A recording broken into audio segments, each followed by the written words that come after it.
Welcome to Walker of Worlds podcast. My name's Rachel, and this is a podcast where we step behind the veil to take a look at some long-lost and little-known urban legends and spooky stories. Foreign life forms inventory, suspended state of cryogenics, selective amnesia is the story, believed foretold but who would suspect.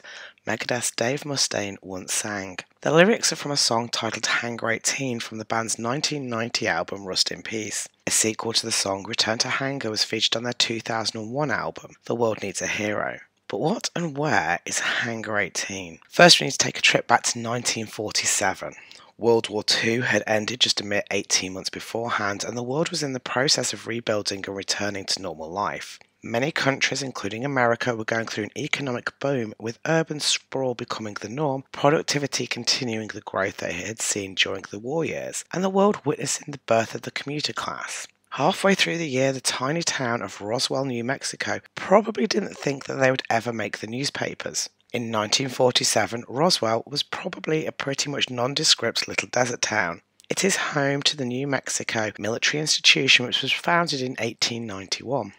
The town itself was founded in 1865, a little under a century before the incident which would put Roswell's name on the map forever. In June of 1947, a craft is reported to have crashed in the county of Corona, New Mexico. The debris was discovered by W. Roswell on his ranch around 60 miles northwest of Roswell. As Corona was the closest town, he first went there on Saturday the 5th of July to report the strange foil that littered his land. Locals in a bar informed him of the flying saucers, and so Roswell returned to his ranch, gathered up some of the debris, and paid Roswell Sheriff a visit. Sheriff George Wilcox called Roswell Army Airfield, who assigned the matter to Major Jesse Marcel and Captain Sheridan Cavett. Marcel took Marcel and Cavett to the debris site to gather more of the material. On Tuesday morning, July 8th, Marcel took the debris to the 509th Commander, Colonel William Blanchard. Blanchard reported the finding to General Roger Ramey at Fort Worth Army Airfield, which resulted in orders to fly the material out to Fort Worth that evening. By the end of the day, RAFF Public Information Officer Walter Haut issued a press release stating that the military had recovered a flying disc near Roswell. Robert Porter, an RAAF flight engineer, was part of the crew who loaded what he was told was a flying saucer onto the flight bound for Fort Worth. He described the material, packaged in wrapping paper when he received it, as lightweight and not too large to fit inside the trunk of a car. After station director George Walsh broke the news over Roswell radio station KSWS and relayed it to the Associated Press, his phone lines were overwhelmed. He later recalled, "All afternoon I tried to call Sheriff Wilcox for more information, but could never get through to him. Media people called me from all over the world." When interviewed decades later, Lydia Sleppy, a teletype operator at KOAT station Albuquerque, New Mexico, claimed that she was typing a story about the wreckage as dictated by reporter Johnny McBoy until interrupted by an incoming message ordering her to end communications. The many rumours regarding the flying disc became a reality yesterday when the intelligence officer of the 509th Bomb Group of the 8th Air Force Roswell Army Airfield was fortunate enough to gain possession of a disc through the cooperation of one of the local ranchers and the Sheriff's Office of Chaves County. The flying object landed on a ranch near Roswell sometime last week. Not having phone facilities, the rancher stored the disc until such a time as he was able to contact the Sheriff's Office, who in turn notified Major Jesse A. Marcel of the 509th Bomb Group Intelligence Office, the Associated Press reported on July 8, 1947. As many people know, the official explanation for the Roswell crash was a downed weather balloon. Project Mogul, sometimes referred to as Operation Mogul, was a top-secret project by the U.S. Army Air Force involving microphones flown on high-altitude balloons whose primary purpose was long-distance detection of sound waves generated by Soviet atomic bomb tests. The project was carried out from 1947 until early 1949 and launched strings of several geometrically shaped balloons being launched at altitudes of between 11 and 23 miles above the Earth in order to listen to sound waves from Russia's atomic bombs.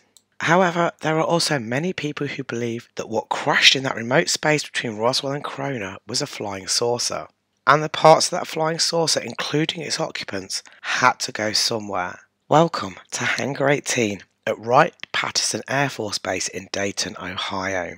Founded in 1917 and originally known as Wright Field, Wright-Patterson Air Force Base covers 8,100 acres and has 2 runways. It's currently occupied by the biggest air force on US soil and is home to a lot of people, and I mean a lot. Around 31,000 people are employed by the base and 54,000 retirees use services offered by Wright-Patterson. According to a press release by the Roswell Army Airfield at the time, their personnel inspected the flying disc and sent it on to higher headquarters.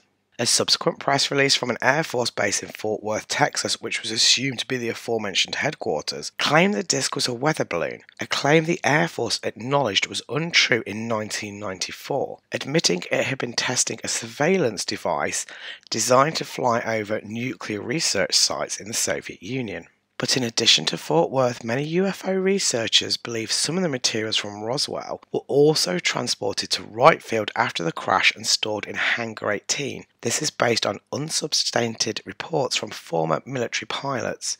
One, Oliver Henderson, reportedly told his wife that he flew a plane loaded with debris along with several small alien bodies from Roswell to Wright Field. According to the children of another pilot, World War II ace Marion Black Magruder, their father claimed to have seen a living alien at Wright Field in 1947 and told them it was a shameful thing that the military destroyed this creature by conducting tests on it. Senator Barry Goldwater of Arizona, the Republican nominee for president in 1964, was notoriously fascinated by UFOs in Hangar 18. Goldwater said publicly that he tried to gain access to the Blue Room in the early 1960s, but had been denied access by a furious General Curtis LeMay. Even after Project Blue Book wrapped up in 1969, rumours continued to swirl around Wright-Patterson. In 1974, a Florida ufologist named Robert Spencer Carr publicly claimed that the Air Force was hiding 2 flying saucers of unknown origin inside Wright-Patterson's Hangar 18. Carr claimed to have a high-ranking military source who saw the bodies of 12 alien beings while autopsies were being performed on them. Though Carr's claims were dubious, widespread media coverage of them, as well as the release of the 1980 movie Hangar 18, helped cement the legend of Wright-Patterson as a hotbed of the government's UFO-related activities. For its part, the Air Force has categorically denied the rumours and maintains that there has never actually been a Hangar 18 anywhere on Wright-Patterson, though there is a Building 18. Periodically, it is stated that the remains of extraterrestrial visitors are or have been stored at Wright-Patterson Air Force Base, the Air Force said in an official statement issued in January 1985. There are not now, nor have there ever been, any extraterrestrial visitors or equipment on Wright-Patterson Air Force Base. Well, that's what those higher up than ourselves like to tell us.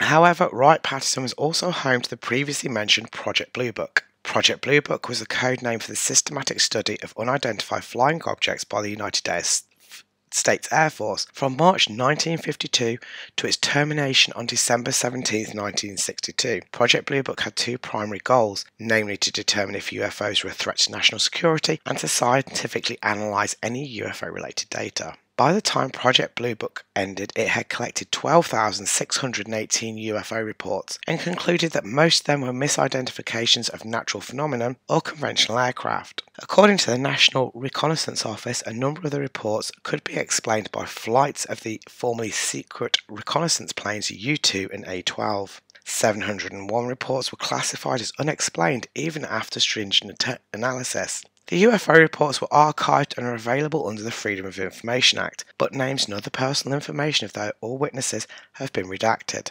The stories and legends that came from Project Blue Book have spawned books, TV shows, and movies.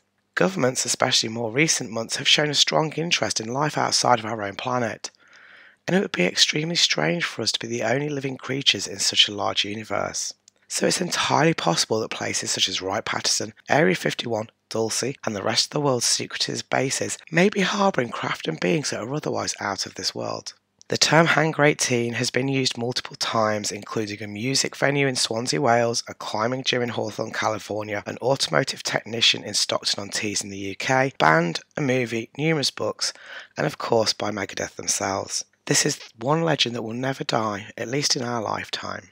If you enjoyed this podcast, you may be interested to know that we have a book about Megadeth available. Skin of Our Teeth charts the stories of some of the band's fans and all that the music has done for them. You can find it on Amazon, in bookstores, and on our website at www.roswellpublishing.co.uk. And until next time, keep watching the skies.